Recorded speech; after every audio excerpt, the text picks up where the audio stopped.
Hey, what's going on, guys? So in a couple of my past videos I've talked about the importance of knowledge and practice. Well, today is the practice part. Pretty nice day out, so it's a good time just to get outside, get your hands dirty, brush up on some skills, things of that nature. Best place to do those things, right here in your backyard. The reason I say right here in your backyard is the best place to do it is because if you fail, good. You have a cushion, you have a safety net of your home and everything else. So here is the place to fail, not out when you actually need it.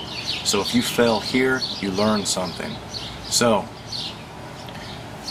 most of you guys have seen that in conditions like this, I prefer starting fires using solar ignition. Well, you guys have seen me do that, so we're not going to do solar ignition today. Today we're just going to use the old flint and steel method. Now, springtime, it's a little harder to come up with the dry materials, dry grasses, things like that. So today I just gathered up some pine needles, and we're going to see if we can get it going just using pine needles and pine needles alone. And there's a few dried leaves mixed in there, but not a whole lot. Now, before I get that going, this is something I just got in. This is the Cold Steel Frontier Hawk, or excuse me, the Rifleman's Hawk, not the Frontier Hawk, the Rifleman's Hawk. I am in the process of making a sheath for this and a cover for a gentleman, and I tell you what, this thing is beefy. This thing is not a hawk. This thing is more like an axe, and let me show you why I say that. Here's my trail hawk. Okay, look at the size difference. Now,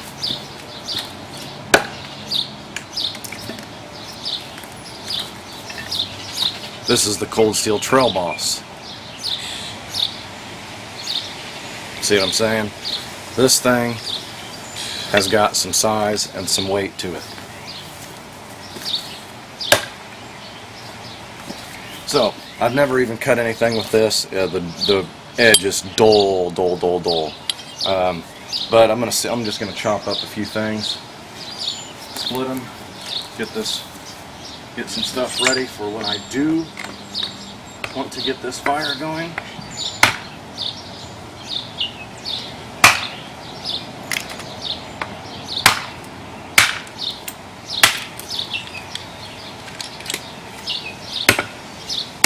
Yeah, you can see how dull it is.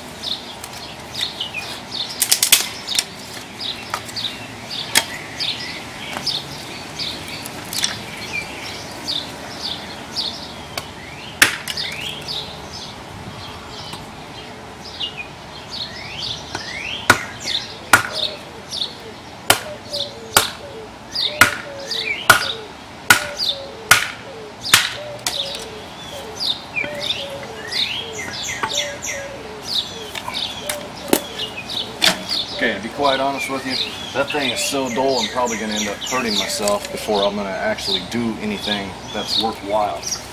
So, versus risking breaking a finger or cutting a finger off with this dull edge, I am just going to set it aside. I've got plenty of stuff that I can work with, and I'll put an edge on this, and after I put an edge on this, I'll give this thing an actual good solid review and go.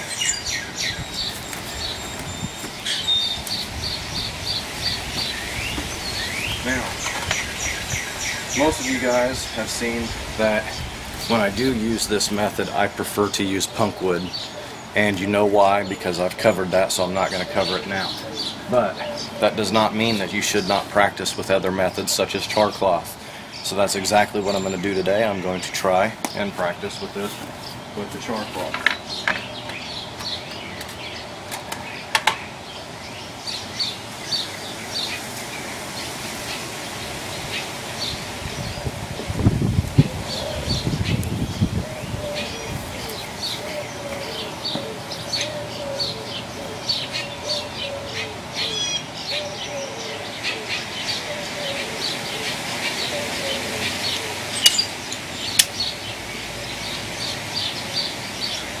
Okay, got a couple small embers. I don't know if you can see them or not.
Now, you may have noticed that that took a little bit of time. That's how it is, man. You know, at times things are a little damp. They need to be dried out. That's why, you know, I see a lot of people, they try this for the first time and they panic because it doesn't instantly take off. You know, they just blow as hard as they can and they're not accomplishing anything like that. You've got to nurse it, you know, be patient. It's going to happen with a little bit of practice and knowledge. So,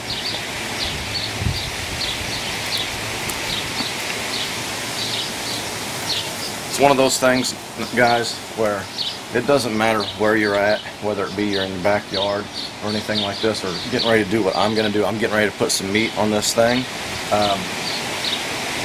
If you have the opportunity to practice your skills, then practice your skills, you know, like I said, because if you're going to fail, the best place to fail is right here in your own backyard. So, hope you guys have enjoyed this video. If you have, subscribe to my channel, give me a thumbs up. Get back with you guys here in a little bit. Have a good day.